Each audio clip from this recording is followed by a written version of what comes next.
discussing the various causes of heart failure, understanding its pathophysiology, and talking a bit about the various compensatory mechanisms that kick in to avoid a fall in cardiac output. We shall now be discussing in detail left and right-sided heart failures. Before beginning, it is worth emphasizing that in many cases of chronic cardiac decompensation, as we studied, that is the inability of the heart to maintain the critical cardiac output level for normal fluid balance, patients present in biventricular CHF with symptoms reflecting both left and right-sided heart failure. So what might begin as an isolated left or right-sided heart failure shall ultimately produce excessive strain on the other side, terminating in global heart failure. Despite this interdependence, it is easiest to understand the pathology of heart failure by considering right and left-sided heart failure separately. So coming to left-sided heart failure first. So the various causes that can result in a left-sided heart failure include, we can have ischemic heart disease, hypertension, aortic and mitral valvular diseases, which includes both stenosis and a regurgitation. As we study, stenosis is the inability of the valve to open properly. So that will lead to pressure hypertrophy, whereas regurgitation was due to the valve not closing properly, and that will lead to volume overload hypertrophy. And as we study, pressure hypertrophy ultimately leads to volume overload hypertrophy. And we had primary myocardial diseases, which are cardiomyopathies, which we will discuss in a future video. We can even classify left-sided heart failure on the basis of systolic failure and a diastolic failure. So systolic failure, as we studied, was heart failure with a reduced ejection fraction, and diastolic failure was heart failure with a preserved ejection fraction. Systolic failure can be caused by any of the many disorders that damage or derange the contractile functions of the left ventricle, whereas diastolic failure presents in patients who are generally older than 65 years. It is more common in females, and hypertension is the most common underlying etiology, while diabetes mellitus, obesity, and bilateral renal artery stenosis may all contribute to the risk of heart failure with a reduced ejection fraction. So left-sided heart failure usually results in two defects. We have precipitation of a backward failure and we have precipitation of a forward failure. Forward failure results from the inability of the heart to pump the blood into the aorta and ultimately will result in hyperperfusion of the involved organs. Whereas backward failure results from the heart not able to accept the amount of fluid that was coming from the lungs into the left atria, and that will ultimately lead to pulmonary edema and pulmonary congestion in the lungs. So whenever we study heart failure, we divide the clinical manifestations on the basis of backward failure and a forward failure. Studying the morphology that is often present in patients with heart failure. So the heart findings depend on the disease process that is involved. As we studied, it is quite heterogeneous what can lead to a left-sided heart failure, and left ventricle is usually hypertrophic, except for failure caused by mitral valve stenosis or restrictive cardiomyopathy. We have myocyte hypertrophy, which is often accompanied by interstitial fibrosis. Due to the decrease in the function of the left ventricle, we will have dilation of the left atria, and due to this dilation, the conduction time will increase more than the relative refractory period, and that will result in atrial fibrillation. Discussing the various findings that we see in the lung. So pulmonary congestion and edema produces heavy wet lungs, and the pulmonary changes include, we can have perivascular and interstitial edema, often present in the interlobular septa. Due to the interstitial edema that is occurring at the level of the interlobular septa, we will have formation of curly B lines on a chest X-ray.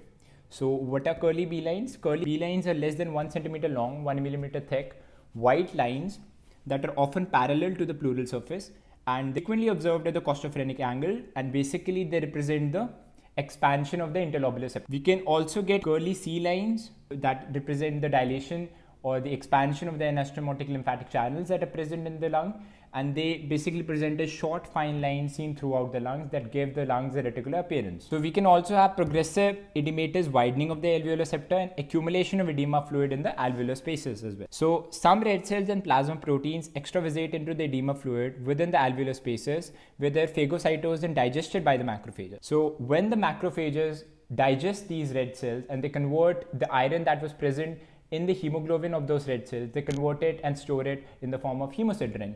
So we will have macrophages that are often laden with hemosiderin. They're also known as heart failure cells. So heart failure cells are basically telltale signs of previous episodes of pulmonary edema.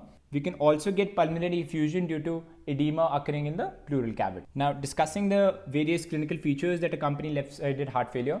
Early left-sided heart failure, we will have symptoms ranging from dyspnea and exertion and cough, which will ultimately progress to orthopnea or paroxysmal nocturnal dyspnea as well.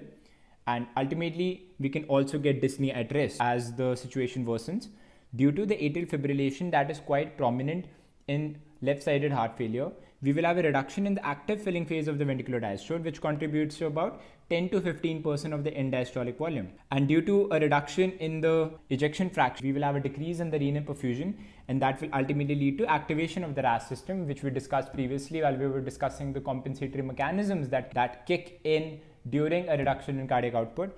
And the activation of the RAS system will further lead to more fluid retention, that is caused by an increased amount of aldosterone secretion, and that may actually worsen the pulmonary edema and lead to if the case of hypoperfusion becomes more severe in the kidneys, we can even have pre-renal azotemia, that is basically characterized by the increased amount of nitrogenous compounds in the blood. In far advanced CHF, cerebral hypoperfusion can give rise to hypoxic encephalopathy, which is often characterized by a decrease in the attention span, restlessness, stupor, and ultimately coma. So as we have seen, when we discuss left ventricular heart failure, we describe it on the basis of backward and forward effects.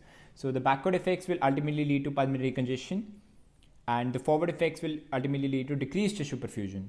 So accordingly, we have the clinical features that are dyspnea and exertion, orthopnea, cough, paroxysmal and nocturnal dyspnea, and cyanosis.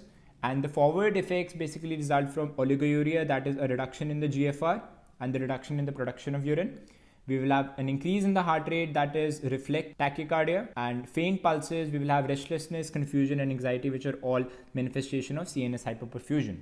Closing our discussion of heart failure, we shall now be starting a bit about right-sided heart failure. The most common cause of right-sided heart failure is left-sided heart failure, as any increase in pressure in the pulmonary circulation from the left-sided failure inevitably burdens the right side of the circulation. Consequently, the causes of right-sided heart failure includes every cause that we saw in the left-sided heart failure. In cases of isolated right-sided heart failure, we have reasons such as cor pulmonale, also referred to as pulmonary hypertensive heart disease. We have lung parenchymal diseases, primary pulmonary hypertension, recurrent pulmonary thromboembolism, and we have even reasons that lead to vasoconstriction of the pulmonary vasculature, such as obstructive sleep apnea and altitude sickness.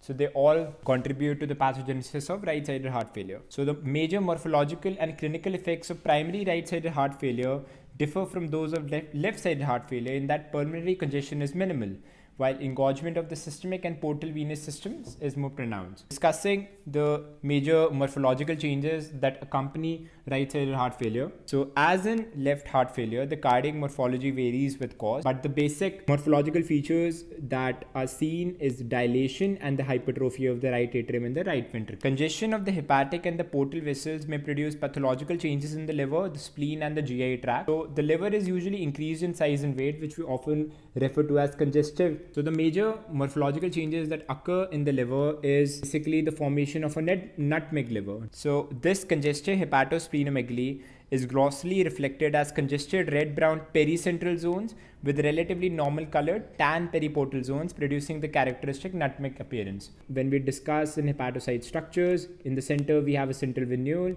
and we have the liver sinusoids. So due to the backward failure that often occurs as right heart failure, we will have congestion in the periportal region of the liver. This congestion can ultimately lead to cardiac cirrhosis when it is accompanied by fibrosis. The portal venous hypotension also causes enlargement of the spleen with platelet sequestration, also known as congestive splenomegaly, and also contribute to the chronic congestion and edema of the bowel wall. But whenever a left heart failure is present with hypoperfusion, so we will have severe centrilobular hypoxia, which produces centrilobular necrosis at the level of the liver.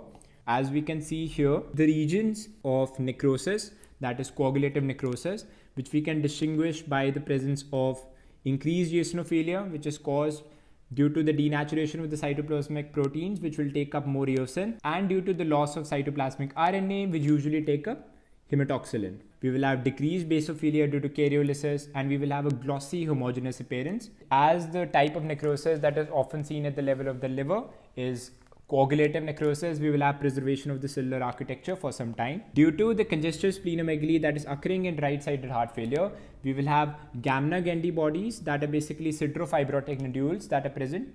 Now discussing the clinical features, as we discussed previously in left-sided heart failure, we differentiate the clinical features according to the backward effects that accompany it and the forward effects that accompany the heart failure. Right-sided heart failure, the renal congestion is more marked, and that will lead to more activation of the RAS system, more azotemia, more fluid retention, and more peripheral edema. The pleural, pericardial, and the peritoneal spaces will undergo effusion, so we will have development of ascites. And the edema of the subcutaneous tissue, initially there is ankle edema or pedal edema and pre-tibial edema. So the edema of the subcutaneous tissues occurs, which can ultimately lead to anasaka or generalized edema throughout the whole body. As we saw, right ventricular heart failure can lead to forward effects, it can lead to backward effects, and the backward effects will ultimately lead to systemic congestion. We will have minimal pulmonary congestion, which was quite the opposite in left-sided heart failure, in which we had marked pulmonary congestion. And we will have decreased tissue perfusion, which is often manifested as fatigue, oliguria, again, increase in heart rate due to reflex tachycardia, faint pulses, restlessness, confusion, and anxiety due to the CNS hyperperfusion. We can also have ascites, hepatomegaly, splenomegaly, anorexia, subcutaneous edema, and the jugular venous distension due to decreased venous pooling into the right atrium and the right ventricle. So that basically sums it up with the different types of heart failure.